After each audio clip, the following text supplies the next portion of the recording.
বন্ধুরা আজকে সামুদ্রিক ক্যাঁকড়া দিয়ে এই যে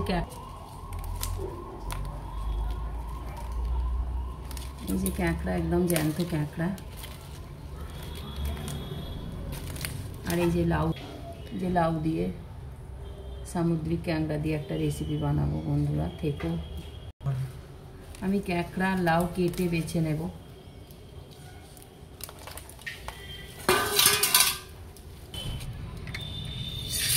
ক্যাঁকড়া খুব সুন্দর করে রাখা হয়ে গেছে, ধুয়ে নেবো।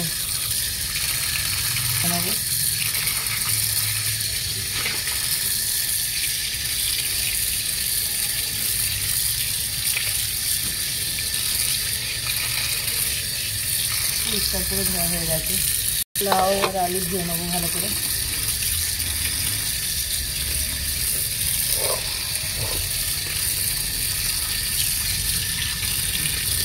পরিষ্কার করে ধোয়া হয়ে গেছে। নুন হলুদ মাখিয়ে নেব।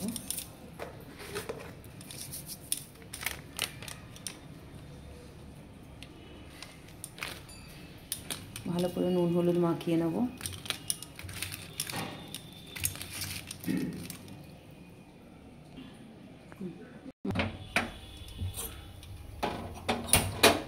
গ্যাস জ্বেলে দিলাম, কড়া বসিয়ে দিলাম। আজকে বৃষ্টির ওয়েদারের জন্য কাঠে রান্না করতে পারলাম না, প্রচণ্ড বৃষ্টি হচ্ছে। আমার উঠোনে উনুন। কড়াইয়ে সর্ষের তেল দিয়ে দিলাম পরিমাণ মতো।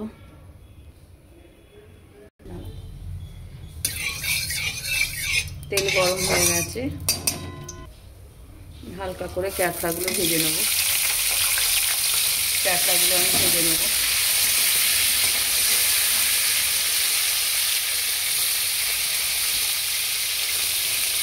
ক্যাঁকড়াগুলো ভাজা হয়ে গেছে, আমি এবার তুলে রাখবো। ক্যাঁকড়াগুলো একবারে হালকা আমার ভাজা হয়ে গেছে। পুরোটা রান্নার জন্য আমি আরেকটু তেল দিয়ে দেবো। জিরে তেজপাতা আমি ফোড়নে দেব।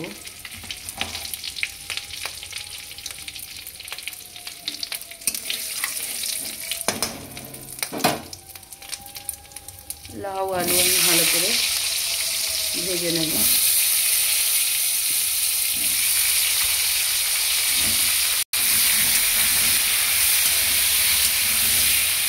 লাউ আলু এদিকে ভাজা হবে, ওদিকে আমি মশলাটা রেডি করে নেব।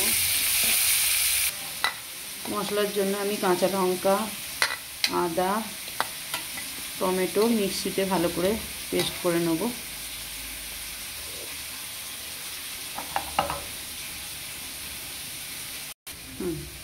মশলা আমার মিহি করে পেস্ট হয়ে গেছে। আলু লাউ ভাজা হচ্ছে এখানে। লাউ আলু ভাজা হয়ে গেছে, এবার একে একে আমি মশলাগুলো দেবো। টেস্টের জন্য আমি হালকা একটু চিনি দেব, পরিমাণ মতো নুন দেব, জিরে গুঁড়ো দেব 1 চামচের মতো, ধনে গুঁড়ো, পেস্ট করা মশলা দিয়ে দেবো। ভালো করে কষিয়ে নেব।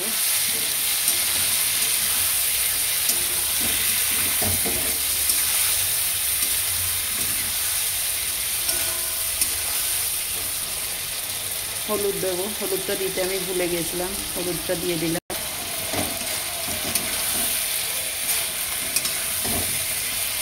বেছে রাখা ক্যাঁকড়ার ঘিটা দিয়ে দেবো।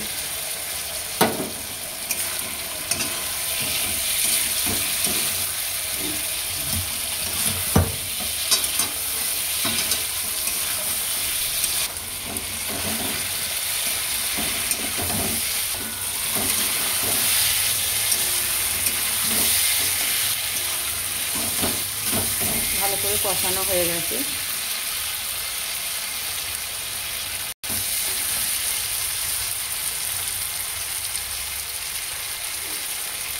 এবার জল দিয়ে দেবো, ধোয়ার জন্য পরিমাণ মতো জল দিয়ে দেবো।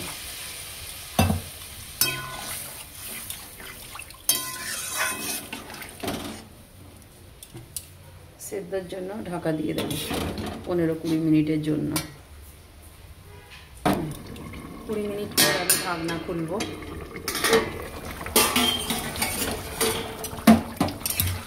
ভালো করে নেড়ে দেবো।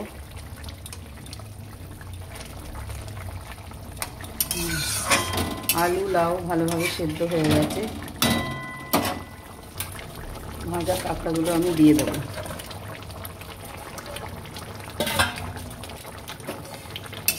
ভালো করে নেড়ে দেবো।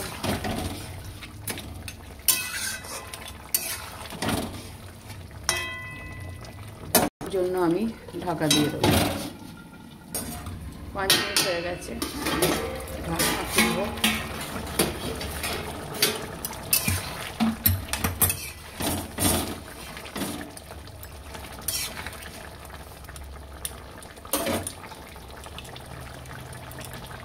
ঘি,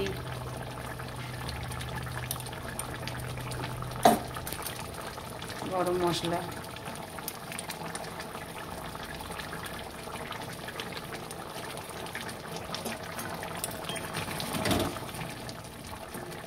রেসিপিটি পুরোপুরি রেডি হয়ে গেছে।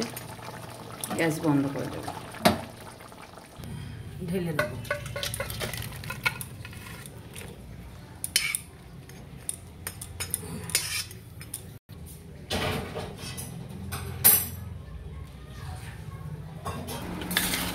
এবার দীপু সোনাকে আমি টেস্টের জন্য দিয়ে দেবো।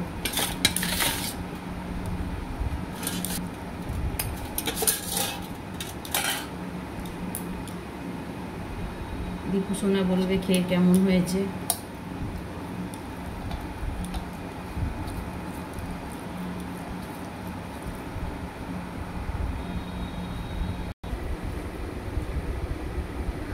দীপু সোনা কেমন হয়েছে?